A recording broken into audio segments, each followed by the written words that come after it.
রাধে রাধে। ওম নমো ভগবতে বাসুদেবায়।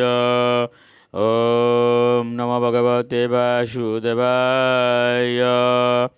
ওম নমো ভগবতে বাসুদেবায়। শ্রীমদ্ভাগবত তৃতীয় স্কন্দ স্থানম সৃষ্টি স্থিতি 63 অধ্যায়। ভগবান কপিলদেব কর্তৃক অশুভ সকাম কর্মের বর্ণনা। শ্লোক 6। আত্মজায়া সুতাগার পশুদ্রবিন বন্ধুষু নিরুর মূল হৃদয় আত্মানম বহু মন্যতে।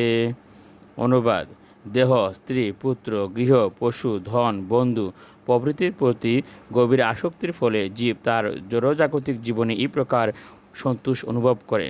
এই প্রকার সঙ্গ প্রভাবে বদ্ধজীব নিজেকে কৃতার্থ বলে মনে করে।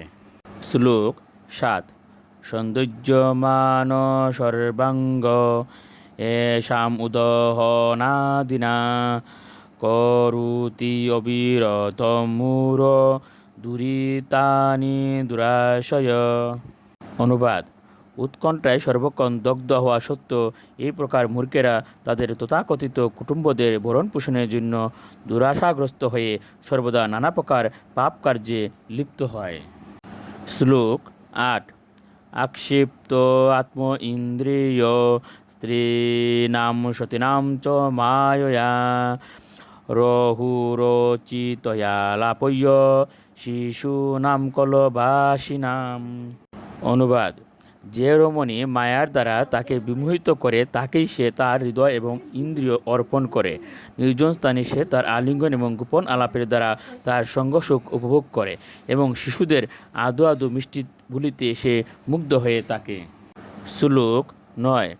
গৃহেষু কূটধর্মেষু দুঃখতন্ত্রেষু তন্দ্রিতঃ কুর্বন দুঃখ প্রতিকারম সুখবৎ মন্যতে গৃহী। অনুবাদ: আসক্ত গৃহব্রত ব্যক্তি কূটনীতি এবং রাজনীতিতে পূর্ণ পারিবারিক জীবনে অবস্থান করে সর্বদা দুঃখ বিস্তার করে এবং ইন্দ্রিয় তৃপ্তির কার্যের দ্বারা নিয়ন্ত্রিত হয়ে সে তার দুঃখ দুর্দশার নিবৃত্তি সাধনের জন্যই কেবল কর্ম করে। যখন সে সেই দুঃখ দুর্দশার নিবৃত্তি সাধনে সমর্থ হয় তখন সে নিজেকে সুখী বলে মনে করে। শ্লোক 10।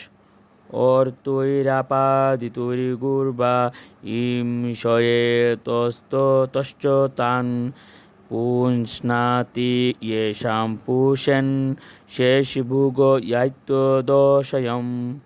অনুবাদ: যে ইতস্তত হিংসা আচরণ করে সে ধন সম্পদ অর্জন করে এবং যদিও তার পরিবারের ভরণপোষণের জন্য সে তা করে, কিন্তু সে নিজে কেবল সেই অর্থের দ্বারা কেনা খাদ্যের স্বল্পমাত্র অংশই আহার করে এবং এইভাবে যাদের জন্য সে অন্যায়ভাবে ধন সংগ্রহ করেছিল তাদেরই জন্য সে নরকগামী হয়।